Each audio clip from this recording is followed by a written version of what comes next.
That's interesting. In this national newspaper that I'm reading, it says that 48% of renters believe that they'll never buy a home. Well, that's good news for me, because I don't mind being your landlord. It ain't honest, but it's much.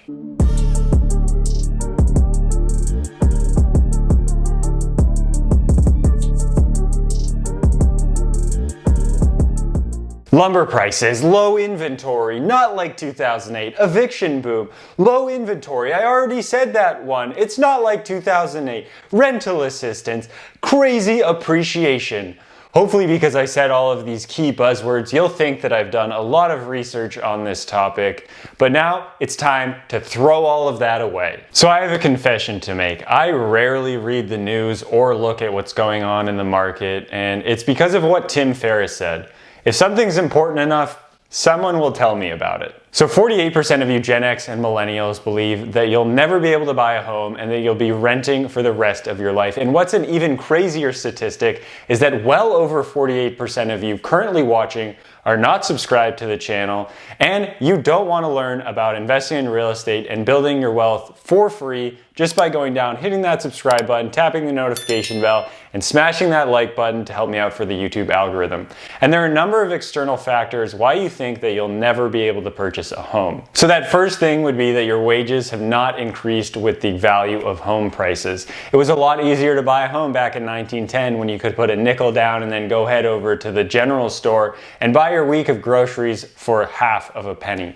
I don't know if any of that's accurate because I haven't actually done any data to back that up, but maybe you believe me, I don't know. I don't know what the actual numbers are. The whole point is that the wages that you are getting right now are not at the same level compared to home prices as they once were. So the value of your dollar and your ability to purchase a home is not as easy as it was before. So really that's the biggest barrier to entry into the housing market and purchasing a rental property, as well as all of those other factors that I blurted out before.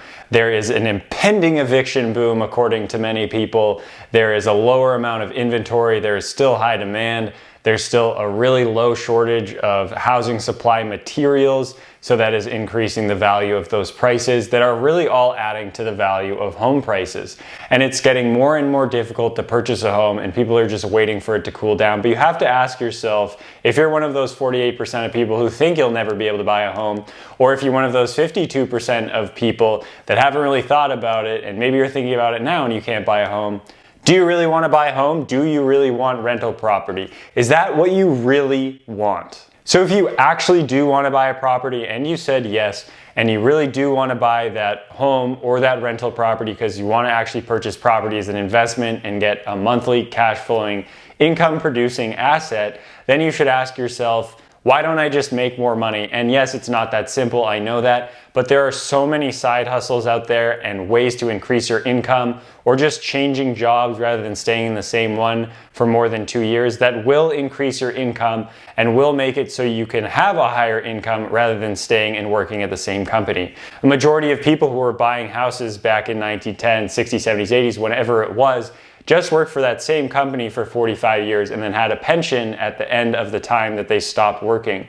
In today's age, people change jobs often and have way more than one source of income, which is something that you can do and you can learn about on the internet. So if you really wanted to purchase that property, that rental property, that home, whatever investment it is when it comes to real estate, you can do it if you just earn more income. And really, you do have to ask yourself, if you want to try to earn more income because you don't think that you can afford a house right now, is it really even worth it? And this comes into the whole rent versus buy scenario. There are a lot of factors at play here, and it is not just my current rent is $2,000 a month, and I know that if I purchased a home, I would only be paying $1,800 a month in a mortgage, and that would be fixed and it would never increase other than potentially the property taxes and insurance over time. And actually, New York Times has a really great rent versus buy calculator for you to make this decision and put in some estimated costs for the cost of purchasing a home as well as the cost for renting. And those costs for renting would be pretty similar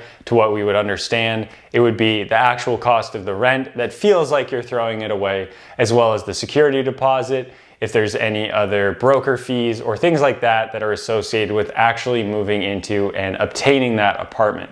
But when it comes to a home, there are a whole bunch of other costs that people do not talk about. I often see people saying that if you bought a home right now, you'd be paying less in a monthly payment. While that might be true, there are a lot of other factors that go into you being able to get that monthly payment. You have to pay for a loan originator, pay for those fees, you have to pay for title, closing costs, anything else that comes when you actually purchase a property. There are maintenance and repairs, there are your inspection costs and then fixing those things from the inspection. There are property taxes that increase, your insurance can increase, as well as a bunch of other things that people really don't think about, that normally when something is going wrong in your apartment, you just call your landlord to have them fix it. And then you realize when you own a home or you own property that things are actually really expensive to take care of and fix. Also, another question that you really need to ask yourself is, why do you actually want a house? Is it because you think that you want a house and it's the dream? I personally want a bunch of cash flowing rental properties because I know that those will help me retire early as well as have extra monthly income so they can do the things that I want with my time and be able to build generational wealth. Now, I know if I have a home, I can't necessarily do those same things, but you really have to ask yourself why it is you think that you really do want that house. Is it because you think it's the American dream because the bank has marketed it that way so that they can get thousands and honestly trillions of dollars in loans from Americans who feel like they're building their wealth when they're really just making the banks richer, and then the government eventually bails the banks out when there's any issues? Hello, 2008.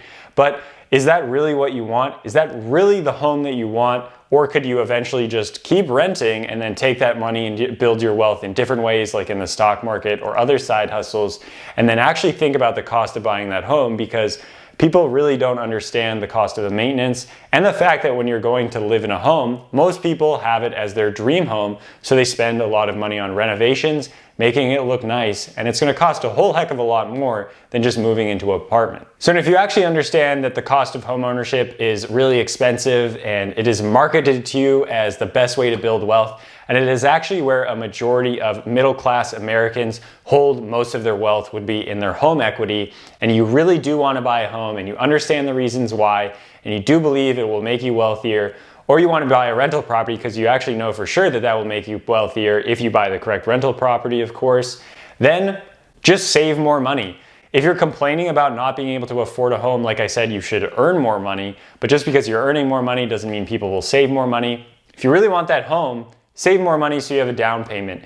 There are so many low down payment money programs that it is honestly crazy easy to get into a home if you are just somewhat disciplined to be able to save that money, hold on to it, and then use it for a down payment, as well as those renovations, as well as those closing costs, so you can actually achieve home ownership. And like I said, the other thing that you can do is make more money. There are so many side hustles out there, and yes, I know there's a lot on TikTok and Instagram Reels that are absolute trash.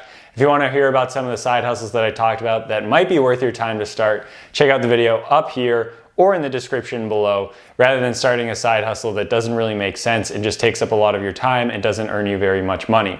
And the other thing that you can think about is if you absolutely want home ownership, or if you really want to buy a rental property, it just doesn't make sense where you're living, buy it somewhere else or move. Those are things that you can do. Just because you are living somewhere doesn't mean that you should necessarily buy a house there and that is the place where you feel you deserve to buy a house. If you really want home ownership, you can buy a house somewhere else. You can move somewhere else.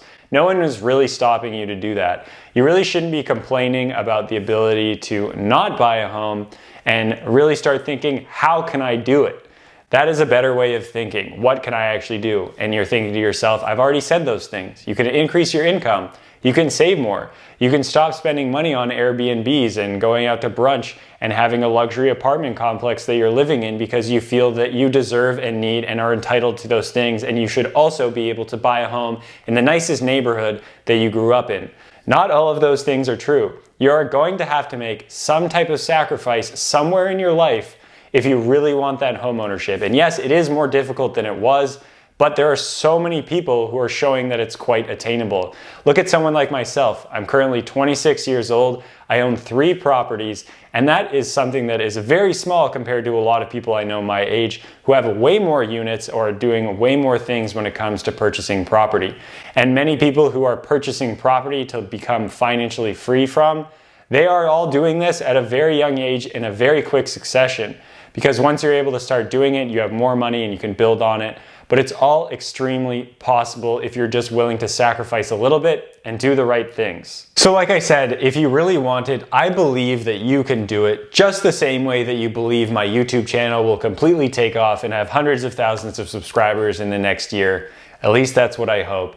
But you can really do it if you believe it, and instead of complaining that you don't think you can afford one, figure out how you can afford homeownership or get into the rental property game. So really you need to stop living in that apartment complex, buying things you can't afford to impress people that you don't care about, things that you're buying you don't actually enjoy anyway, and then complaining that you can't afford property. There's something in that equation that really doesn't make sense. You need to be able to know that you can sacrifice, save, earn more, and then actually buy that property. So hopefully you guys enjoyed that video and you learned a little bit and it was more motivating to help you to get into home ownership, so you're not feeling like one of those 48% of people who thinks that they'll never buy a home and continue paying me as a landlord money for the rest of my life and then the rest of my kids and their kids' lives as well. Don't forget to comment, like, and subscribe, share with your friends so that they can get motivated to buy property as well. Thanks again for watching, and hope to see you guys next time.